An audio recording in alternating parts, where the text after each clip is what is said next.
আসসালামু আলাইকুম বন্ধুরা, welcome back to my YouTube channel. কেমন আছেন সবাই? আশা করি সবাই ভালো আছেন। আলহামদুলিল্লাহ, আমি অনেক ভালো আছি। চলে আসলাম আপনাদের মাঝে নতুন আরেকটা ব্লগ নিয়ে।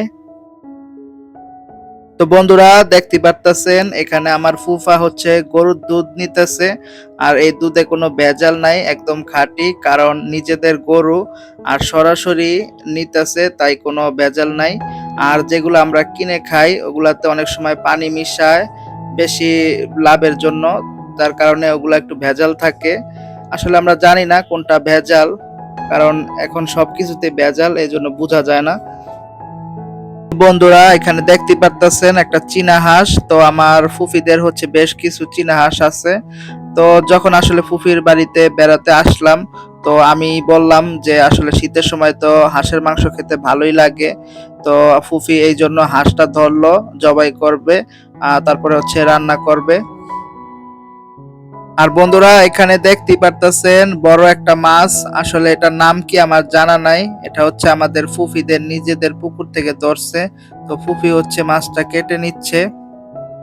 কমন কিছু মাছ আছে, যেমন ইলিশ মাছ, চিংড়ি মাছ, পাঙ্গাস মাছ, রুই মাছ। তো এসব মাছগুলা দেখলেই চিনতে পারি, আর নামও জানা। কিন্তু এমনও কিছু মাছ আছে যেগুলো আসলে নাম জানা নাই। তো আপনাদের কারো এই মাছটার নাম জানা থাকলে অবশ্যই কমেন্ট বক্সে কমেন্ট করে জানাবেন। আর এখানে দেখতে পারতেছেন আমার ফুফি হচ্ছে খুব সুন্দর করে মাছটা কেটে ফেললো। আমরা ঢাকায় যারা থাকি অনেকে দেখা যায় মাছ হচ্ছে বাজার থেকে কেটে আনে, তো খুব সুন্দর করে কেটে ফেললো। আর এখানে হচ্ছে দুপুরবেলা খাওয়ার সময় হয়ে গেছে, তো আমরা খাওয়ার জন্য বসে পড়েছি। তো বন্ধুরা, খাবারে ছিল পোলাও, রোস্ট, হাঁসের মাংস, মাছ, ডিম, সালাদ। তো ফুফি খুব কষ্ট করে রান্নাগুলো করছে।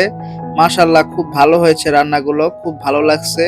সবাই আমার ফুফির জন্য দোয়া করবেন, ফুফির পরিবারের সবার জন্য দোয়া করবেন, সবাই যাতে সবসময় ভালো থাকে, সুস্থ থাকে।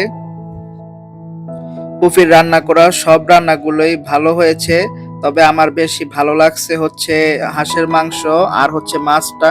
এক তো নিজেদের পুকুরের হচ্ছে মাছ, তারপরে আবার নিজেদের হাঁস। তো সব মিলিয়ে ভালো লাগলো। তো আপনাদের কেমন লাগছে অবশ্যই কমেন্ট করে জানাবেন।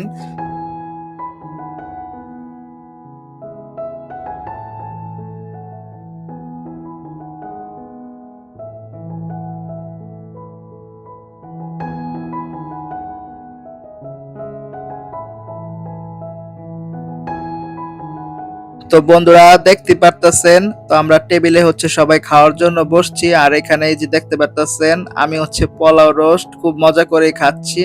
তো খুবই ভালো লাগছে। আর পোলাও রোস্ট এমনিতেও আমার খুব ভালো লাগে।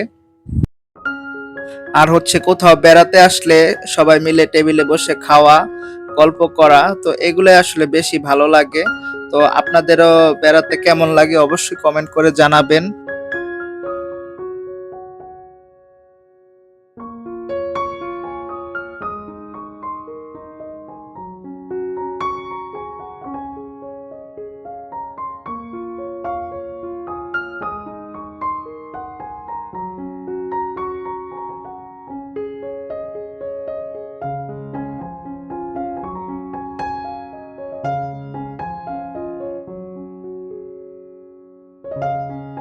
আর বন্ধুরা, এখানে দেখতে পারতেছেন এটা হলো আমার আন্টির মেয়ে, আমার প্রিয় ছোট বোন ফারজানা। ও খাইতেছে।